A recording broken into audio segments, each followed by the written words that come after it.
move the block as big as this building into place, but you don't have a sense that it's thousands, tens of thousands of these blocks that are moved into place. So the issue of the sublime, the arithmetic sublime, is getting the right distance, figuring out how you relate the large number to the particular. So what the Holocaust Memorial says, it has 6 million everywhere, this sort of magic number 6 million, which is a pretty magic number. I mean, no, 6 million. And on the other hand, they give you this individual passport. You're supposed to connect it to a person. I think that's sort of fine. I don't mind, but I put it. I mean, this really is another story. I guess I get sort of suspicious of the kind of slightly worshipful individualization of the Holocaust, the Anne Frank house story. But you know, I mean, this is all much bigger question. I'm really just trying to tell you about the names, the history of using names, and we're going to connect this to Yugoslavia. Right? I mean, Alex. I think there is a connection between the anonymity and facelessness of the numbers and the ignoring of the Holocaust in the United States anyway for the first 15 years or so after the end of the war. And it was almost literally unimaginable. So right. I think that whatever you may think of Anne Frank, right.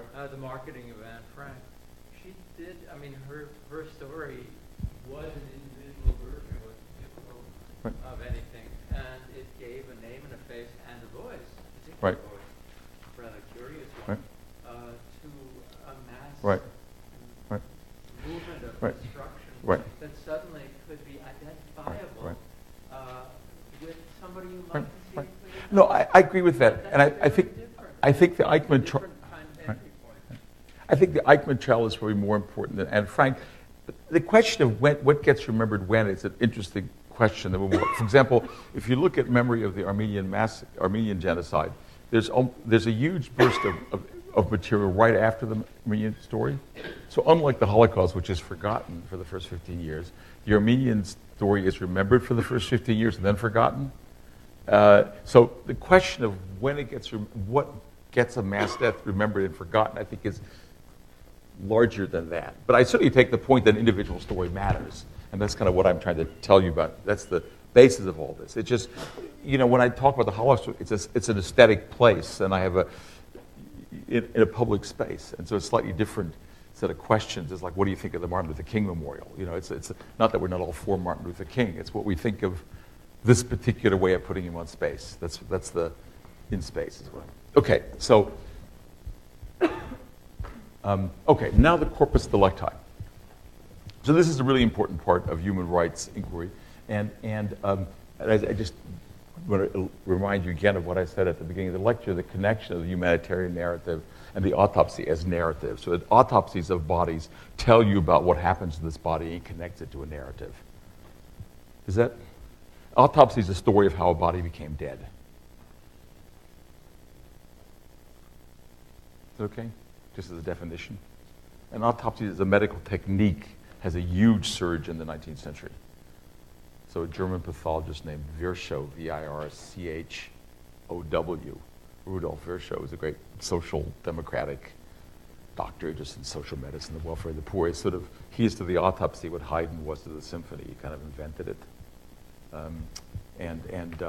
So that's my first point. Is that clear? I'm not going to say more about that.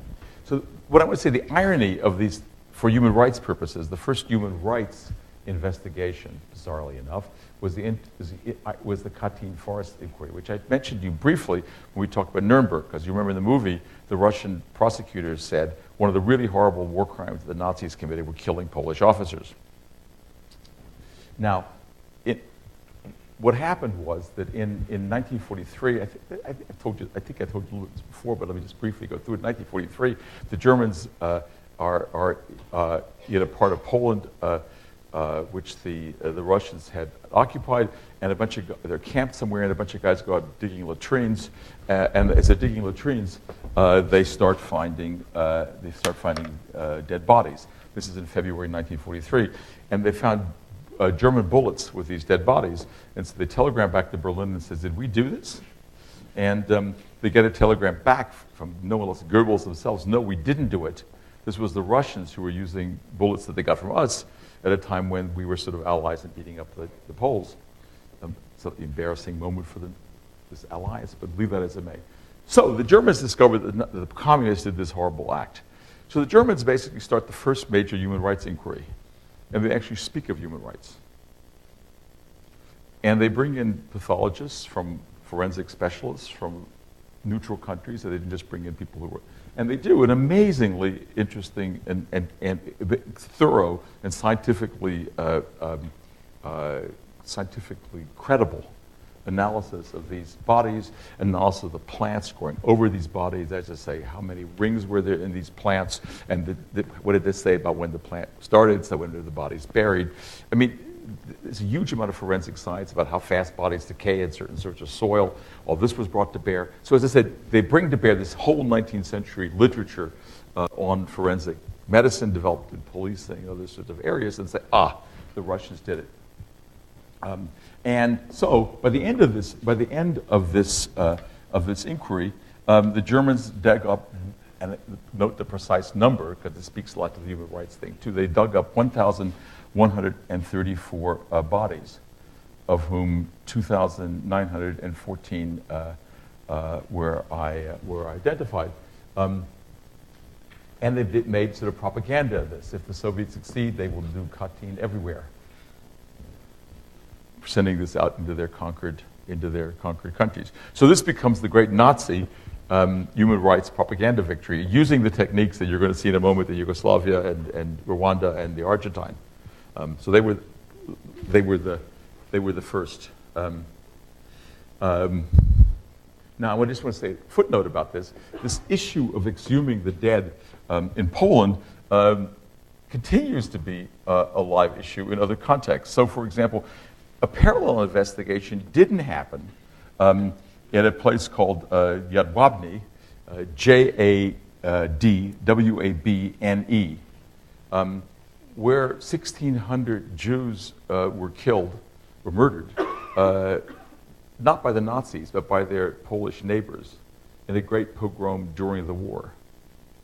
And the post-communist, well, even during the communist period, and subsequently, in an effort to sort of somehow remake a relationship between Poles and Jews, the efforts made to investigate this gravesite. And there was a little bit of investigation done, and actually it was never carried out because the Jewish religious authorities wouldn't allow the disturbance of the Jewish dead to do a forensic investigation. It turns out now, and there's a very interesting book by a Princeton historian named Jan Gross, Jan Ross,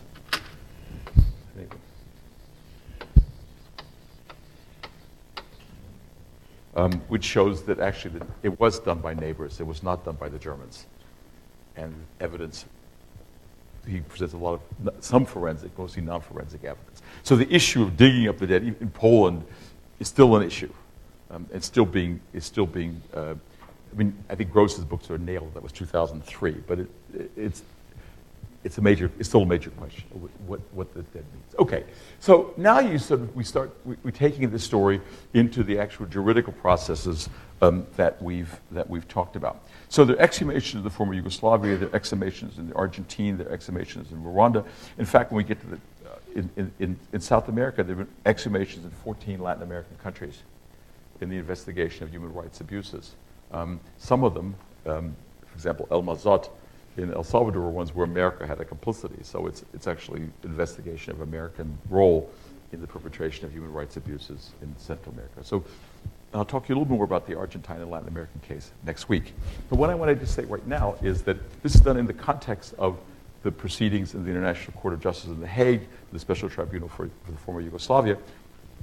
How do you might ask yourself, where does the expertise come from for doing this kind of thing? And the answer is part of the story that we've talked about before. It's the NGO. And the particular NGO that's in question here is Physicians for Human Rights. So Physicians for Human Rights is sort of part of this expansion of the NGO community that we talked about earlier. It's relatively late in the story we were talking about. It's 1986. So in 1986, Physicians for Human Rights is founded in Cambridge, Mass. Becomes a national, now international organization. And their role, their self-appointed role, as an NGO, their function is to produce expertise for interpreting the corpus delicti. So they involved and so they do all the things that doctors and health professionals and forensic scientists could do. So they obviously how someone died, they investigate rapes, they investigate honor killings in some cases, they investigate all those sorts of areas in which a human rights abuse is sort of visited on torture. They were there in dealing with the Abu Ghraib story. So it was their version, their role as an NGO is to provide the expertise, forensic science, different sorts of its different modes, laboratory medicine, for unpack and interpreting the corpus delicti. Okay, so the courts in Yugoslavia, the Special Tribunal in Rwanda, use this organization, and sometimes the court calls them in a few cases, the government calls them in. Many cases, it's civil organizations which invite them in or allowed into the sufferance of the government. Argentine, the government actually did. First they came in on their own, then the government supported them. So each country has a different story. But basically, these NGOs come in and they do these investigations. So what are they? And this organization, by the way, got the Nobel Peace Prize in 1997 for its work in the former Yugoslavia. So what they do is very high tech. I shouldn't say high tech is not the word. Very careful and state of the art archaeological and forensic investigation.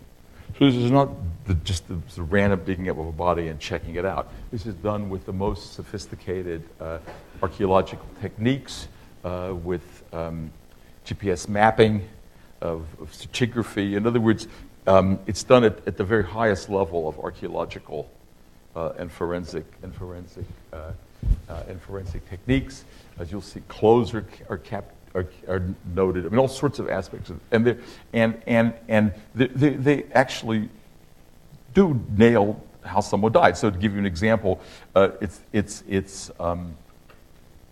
Physicians for Human Rights, which excavated a mass grave in Ovacara in Croatia, which contained the patients and staff of a hospital in the Croatian town of Vukovar, which the Serbian army in defense of the Serbs in Croatia had destroyed. And some people would be charged with this. But people say, well, look, in a hospital, they just died in hospital. No, say the Physicians for Human Rights, we dug this place up. They didn't just die when the hospital was bombed. The majority of these 200 victims in this mass grave died of gunshot. So this isn't a case, contrary to what the defendants might say, yes, it was a war, we bombed the hospital, that's too bad, we're very sorry. People died and we buried them. No, they took them out and they killed them. So we now have, in this sort of 19th century medical forensic way from these guys, yes, a human rights abuse was, here's the evidence for it. And actually in this case, because they often were patients that just had their armbands on and stuff from the hospital, 95% of the people from this hospital could actually be identified. That's actually sort of rare. So if you look at the whole Bosnian case of about 28,000 people who were missing in Bosnia,